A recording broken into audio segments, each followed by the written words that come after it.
Good morning, my angels. It's Thursday, January 7th, and we're going to continue our tour in Europe. So let's go ahead and let's go over our lesson for today. Okay. So you're going to watch this video on the European Union just to get some understanding of what it is, to get some background on what the European Union is and what it does. So currently, prior to January of last year or 2020, the European Union had 28 countries that were part of this union. It was a group that had an economic and political partnership between many European countries. Then you had the United Kingdom that exited the union. I believe it was maybe June of 2020. I believe that's the date, but I will for sure let you guys know during class today. So after World War II ended, France and Germany came up to a plan to ensure the countries would never go to war with each other, because they were at war for years, many years. So after this was actually the key to stop this fighting and figure out a way to work together. So they did. The result was a deal signed by 6 countries in 1957, and there are 27 countries or 27 member countries that are part of the union. So if you look at this, in 1957, this is the UK withdrew from the EU in 2016. They withdrew, but it wasn't official until 2020. I believe that's correct. Okay, so we'll look at this map and analyze this in class together. This is the European Union flag, which was designed in 1955.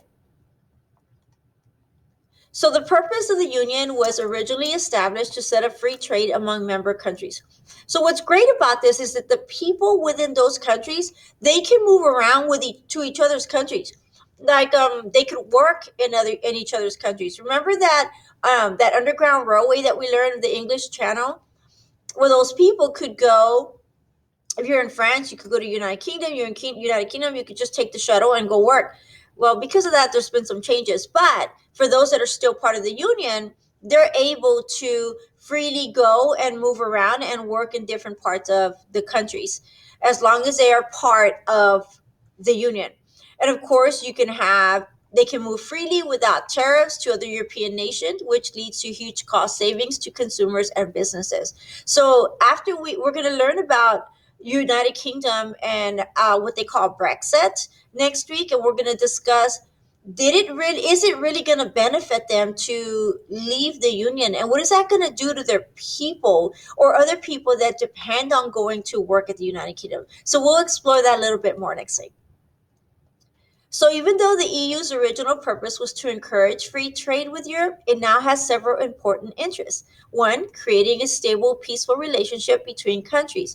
Hence, France and Germany are no longer fighting. Ensuring the safety and security of its members.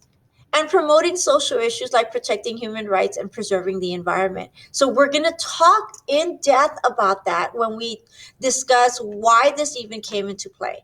Right? We remember, if you go back, you think about Adolf Hitler and how he had that genocide. Well, the EU and the United Nations have a lot of this was the effect of that cause.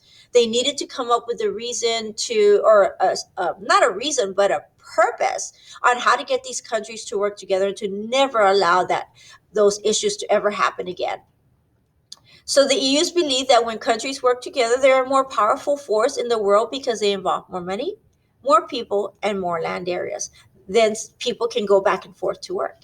So this also helps the smaller countries, because if we go back and look at the map, I mean, you have little teeny weeny countries like Denmark, Slovenia. Those are small countries.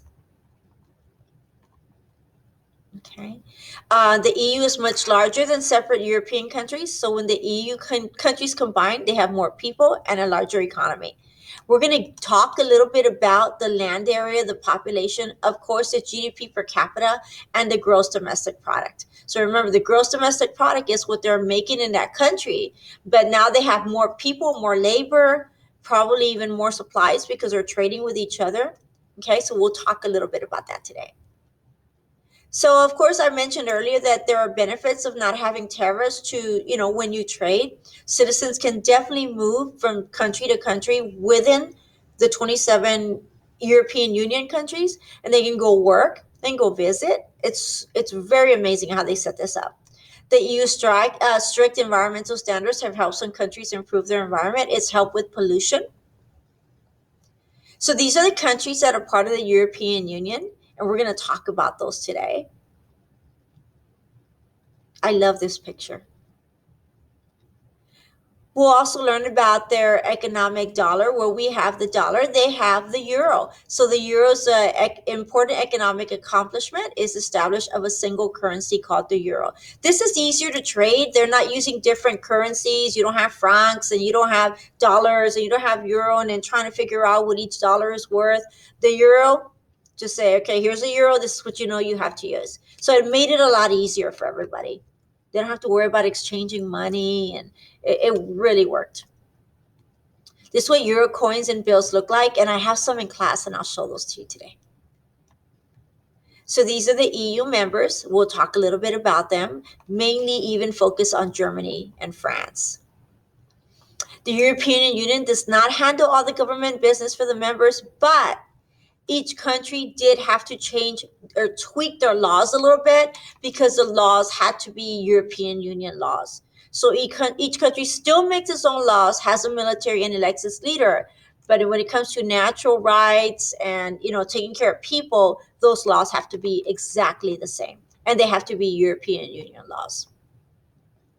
There is, however, a European Parliament, which is only elected EU body. That's it. They don't work with electing the other members of Parliament for the other countries. It's only focused on the Parliament for the EU, and that's it.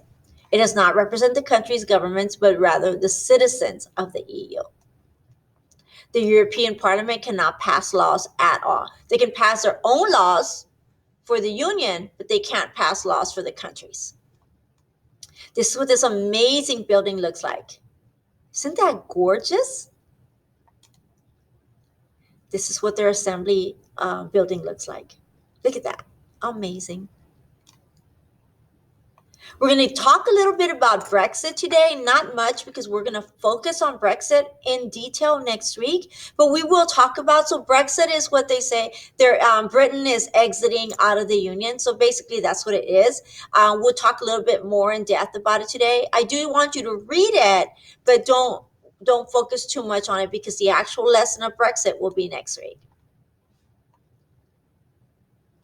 This was the Prime Minister, Dave Cameron, when they decided to leave. Again, we'll talk a little bit about it today. So I'm not going to go too much into it today. So there are non-members who really want to go in. They want to go into the Union: Turkey, Switzerland, Iceland, and Russia. But there are reasons maybe why they're not part of it and why they should be part of it. And we will discuss those a little bit more today. All right, my angels, that is it. So for today, when you get done with that, you will then go to the European Union assignment.